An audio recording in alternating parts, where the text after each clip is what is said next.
welcome to my new series, maybe even my new channel if I decide to pursue it even longer, but we'll see.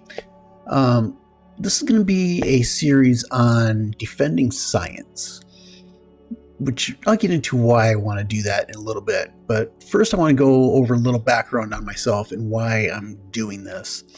I am a U.S. Navy veteran. I spent 5.5 years in the Navy, received a lot of electronics training, which has been very helpful through the years.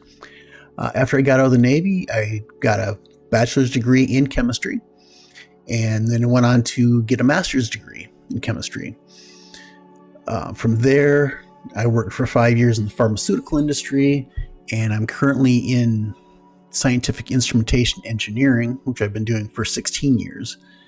So I have a fairly extensive background in science, probably not as deep as a lot of other people, but probably more than average, I would guess. But given that I've been immersed in science most of my life, it just seems strange that science needs to be defended. Everything practically in our modern world has been touched by science. People are living longer and healthier because of modern technology and medicine. Cars, other transportation, airlines, trains have all advanced significantly because of advances in science. Computers. Who doesn't have a computer these days? It's almost everybody. Most people carry around a computer in their pocket. It's in the form of a cell phone. It's all based on science. Even the arts have been impacted by science. You've got musicians making music on computers, artists making art on computers. Distribution, everything has been impacted by it.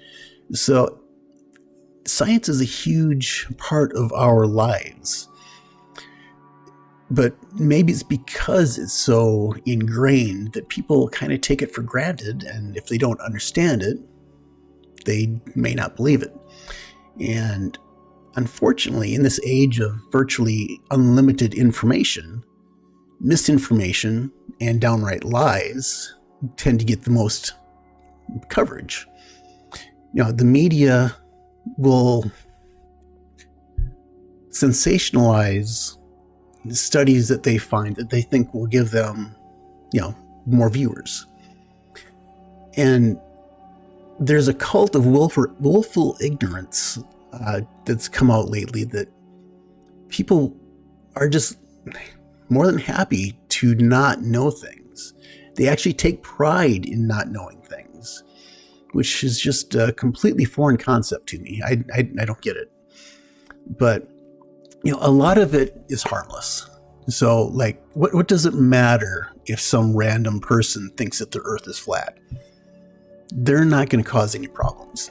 I mean, there's even a group now that thinks that the Earth is hollow and we're living on the inside of it, which I don't know how they get that to work in their mind. But again, it's harmless. I can't see how that's going to cause any problems other than, I don't know. But there is an aspect that is dangerous. What comes to mind first is the anti-vax movement, where people are actually dying because of this misinformation. So that's kind of what I want to address in the upcoming videos. So, I mean, I get it. Science is hard. I spent about 6 years studying science to get my degrees, and I've been working in science for over 20 years. There's a lot more that I don't know than what I do know. But the attitude most people have is, if they aren't going to use it in their daily lives, why do they need to know it? Or if they do have a need for any particular knowledge, they can just look it up. But they don't understand that is not exactly practical, because without really a good broad background in a variety of different educational theories or whatever, you won't know what to believe, how to evaluate what you see. You won't be able to tell if the person that's giving the information is credible. And it really comes down to, you don't know what you don't know. You may not know something, but you don't know it. So how can you make a sound decision based on a lack of knowledge you don't know don't have? So anyway, that's why I'm here. I've got several videos planned out, just giving kind of some topics that have kind of come to mind recently. So, and at some point I'll probably do some fun chemistry demonstrations that I did as part of grad school, just kind of light things to make things fun. So hopefully I'll have some videos coming out here very soon, and I hope you'll follow along. So see you in the lab.